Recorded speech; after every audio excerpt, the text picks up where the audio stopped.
اعوذ باللہ من الشیطان الرجیم بسم اللہ الرحمن الرحیم۔ اقصی اسلامک ایجوکیشن کے معزز سامعین و ناظرین اور امت محمدیہ کی مقدس ماؤں بہنوں، السلام علیکم ورحمۃ اللہ وبرکاتہ۔ امید کرتی ہوں آپ جہاں بھی ہوں گے اللہ کے فضل و کرم سے خیر و عافیت سے ہوں گے، اور دعا گو ہوں کہ اللہ پاک آپ کو ہمیشہ صحت و سلامتی کے ساتھ پیار و محبت والی، خوشیوں والی، اتفاق اور اتحاد والی زندگی عطا فرمائے، آپ کو کبھی کسی کا محتاج نہ بنائے، آمین۔ سامعین، آج میں آپ کے ساتھ ماہ شعبان کے دوسرے جمعۃ المبارک کا وظیفہ شیئر کروں گی، جو کہ بہت ہی مجرب اور آسان ہے۔ جیسا کہ آپ سب جانتے ہیں کہ یہ ماہ شعبان کا مہینہ چل رہا ہے۔ ماہ شعبان کے برکتوں والے مہینے میں جب برکتوں والے دن آپ اللہ کو یاد کریں گے، افضل دن جب آپ اللہ کو یاد کر کے اللہ کے ناموں سے اللہ کو پکار کے کچھ مانگیں گے، قرآنی آیات، قرآنی سورتوں کو پڑھ کے اللہ سے کچھ مانگیں گے، آقا علیہ الصلوۃ والسلام کی بارگاہ میں تحفۃً ہدیۃً عقیدتاً درود پاک جب پیش کریں گے، تو اللہ کریم اسی خوشی پہ آپ کو عطا کرے گا کہ میرا بندہ شعبان کے مہینے میں جمعہ کے دن میری حمد و ثنا بیان کر کے میرے محبوب پر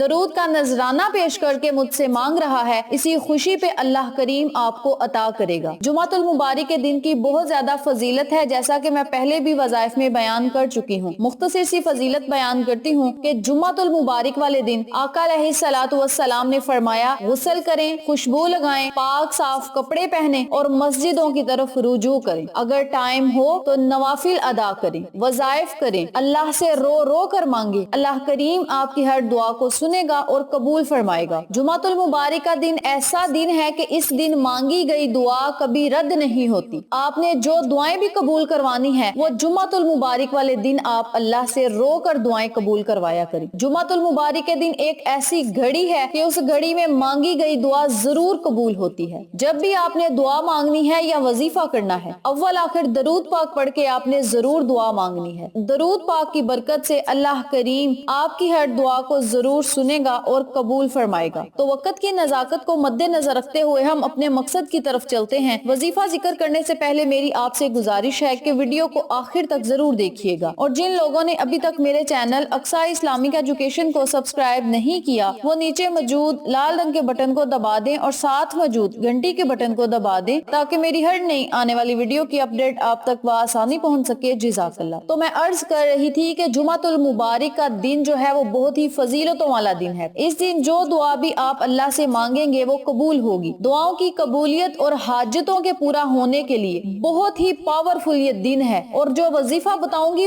وہ بھی بہت ہی پاورفل اور آقا علیہ الصلوۃ والسلام کا بتایا ہوا وظیفہ ہے۔ جب حضور کریم صلی اللہ علیہ وآلہ وسلم کوئی اہم معاملہ درپیش ہوتا تو اس کے لیے آپ صلی اللہ علیہ وآلہ وسلم 2 یا 4 رکعتیں نوافل ادا کرتے۔ حدیث شریف میں ہے کہ پہلی رکعت میں سورۃ فاتحہ کے بعد 3 مرتبہ آپ آیت الکرسی پڑھتے تھے، اور باقی 3 رکعتوں میں سورۃ فاتحہ کے بعد 1 مرتبہ سورۃ فلق پڑھ لی یا سورۃ ناس، کوئی بھی چھوٹی سورت ملا کے آپ نوافل ادا کیا کرتے تھے۔ اور ان 4 نوافلوں کا ثواب اتنا ہوتا ہے جس طرح کسی انسان نے شب قدر میں 4 رکعتیں ادا کی۔ اتنا زیادہ انعام ہے، اتنی زیادہ فضیلت ہے نماز حاجت ادا کر کے اپنی حاجتوں کو اللہ کے آگے پیش کرنے کے لیے۔ آج میں آپ کے ساتھ سورۃ کوثر کا وظیفہ شیئر کروں گی۔ حدیث شریف میں ہے کہ سورۃ کوثر کو پڑھنے والے کو اللہ تعالیٰ جنت کی نہر کوثر سے پانی پلائے گا، اور اس کے لیے نہر کے دن قربانی کرنے والوں کے برابر نیکیاں لکھ دی جائیں گی۔ باحوالہ کتاب الاعمال، جو شخص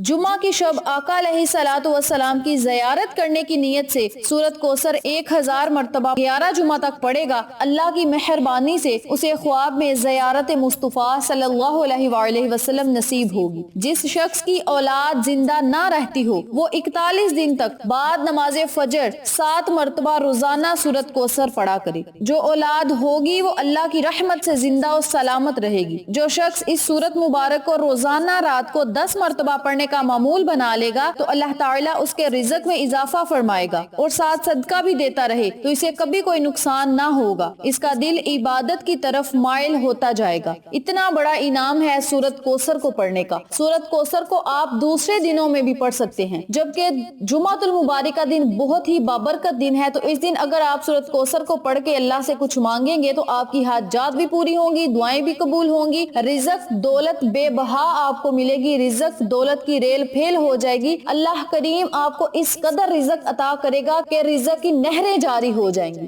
اتنا بڑا انعام ہے جمعۃ المبارک والے دن چھوٹی سی قرآنی سورت کا ورد کرنے کا۔ یہ سورت ہر کسی کو آتی ہے، تو آپ نے اس عمل کو، اس وظیفے کو جمعۃ المبارک والے دن کرنا کس طریقے سے ہے، اب میں آپ کو یہ بتاتی ہوں، توجہ سے سن لیں۔ سب سے پہلے آپ نے پاک صاف ہونا ہے، باوضو ہونا ہے، اور جمعۃ المبارک والے دن نماز عصر ادا کرنے کے بعد 100 مرتبہ آپ نے سورۃ الکوثر کا ورد کرنا ہے۔ اس کے اول آخر آپ نے 11 مرتبہ درود ابراہیمی لازم پڑھنا ہے۔ جب آپ 100 مرتبہ سورۃ کوثر پڑھ لیں، اول آخر درود پاک پڑھ لیں، تو پھر آپ نے 313 مرتبہ دوبارہ درود پاک پڑھنا ہے۔ چاہے آپ درود ابراہیمی پڑھ لیں، چاہے آپ کوئی چھوٹا درود پاک پڑھ لیں، لیکن درود ابراہیمی کی زیادہ فضیلت ہے۔ اگر آپ درود ابراہیمی پڑھیں گے تو اس کا آپ کو زیادہ اجر و ثواب ہوگا۔ نماز میں جو درود پاک پڑھا جاتا ہے، اس میں حضرت ابراہیم علیہ السلام کا نام آتا ہے، اس لیے اسے درود ابراہیمی کہا جاتا ہے۔ درود ابراہیمی حضور کریم صلی اللہ علیہ وآلہ وسلم کی زبان اقدس سے ارشاد ہوا ہے، اس لیے فضیلت کے لحاظ سے یہ درود افضل ترین درود ہے۔ آپ کوئی چھوٹا بھی پڑھ سکتے ہیں۔ اس کی وجہ تسمیہ یہ بیان کی جاتی ہے کہ حضرت ابراہیم علیہ السلام جب تعمیر بیت اللہ سے فارغ ہوئے تو آپ نے اپنی دعا میں کہا کہ اے اللہ، نبی آخر الزماں محمد مصطفیٰ صلی اللہ علیہ وآلہ وسلم کی امت سے جو بوڑھا اس گھر کی طرف منہ کر کے 2 رکعتیں پڑھے تو اس کے حق میں میری شفاعت قبول فرما۔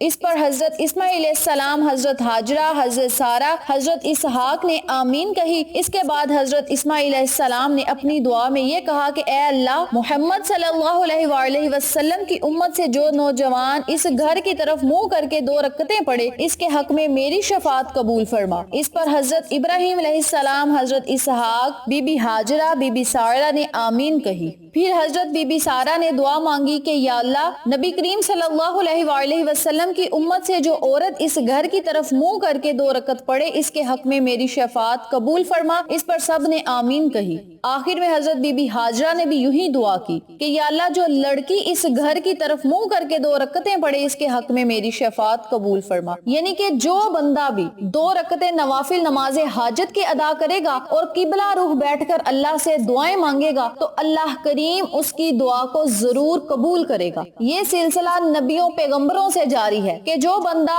قبلہ کی طرف بیٹھ کر دعا مانگے گا اس کی دعا ضرور قبول ہوگی۔ تو آپ نے اس عمل کو، اس وظیفے کو جمعۃ المبارک والے دن لازم کرنا ہے۔ نماز عصر ادا کرنے کے بعد آپ نے اس عمل کو، اس وظیفے کو کرنا ہے۔ آپ چاہیں تو جمعہ کے پورے دن میں جب مرضی آپ کا دل چاہے آپ اس وظیفے کو کر سکتے ہیں، لیکن نماز عصر کے بعد جب آپ اس وظیفے کو کر کے دعا مانگیں گے تو انشاءاللہ قبولیت کے یقین سے آپ نے دعا مانگنی ہے۔ اللہ کریم آپ کی ہر دعا کو سنے گا اور قبول فرمائے گا۔ 100 مرتبہ سورت کوثر پڑھنی ہے، اول آخر 11 مرتبہ درود پاک پڑھنا ہے۔ جب یہ وظیفہ مکمل کر لیں تو پھر آپ نے 313 مرتبہ درود پاک پڑھ کے بارگاہ الہی میں اپنی حاجت کے لیے، خواہش کے لیے، دعاؤں کی قبولیت کے لیے، رزق کے لیے، دولت کے لیے، امن و سلامتی کے لیے اللہ سے خصوصی دعا کرنی ہے۔ انشاءاللہ اللہ کریم کی رحمت آپ پر موسلا دھار بارش کی طرح ضرور برسے گی اور اللہ پاک آپ کو ان تمام فوائد سے مستفید کرے گا جن کا میں نے آپ کے ساتھ ذکر کیا ہے۔ اس عمل کو آپ خود بھی کریں، اپنے عزیزوں کار، فیملی ممبرز، فرینڈز اور نیبرز کے ساتھ شیئر بھی کریں تاکہ تمام لوگ اس وظیفے سے مستفید ہوں، آپ کو اور مجھے صدقہ جاریہ کا ثواب ملتا رہے۔ ویڈیو پسند آئے تو لائک کریں، شیئر کریں، ہمارے چینل کو سبسکرائب کریں۔ انشاءاللہ پھر کسی نئے وظیفے یا اچھی معلومات کے ساتھ آپ کی خدمت میں حاضر ہوں گے۔ تب تک کے لیے اجازت دیں۔ السلام علیکم ورحمۃ اللہ وبرکاتہ۔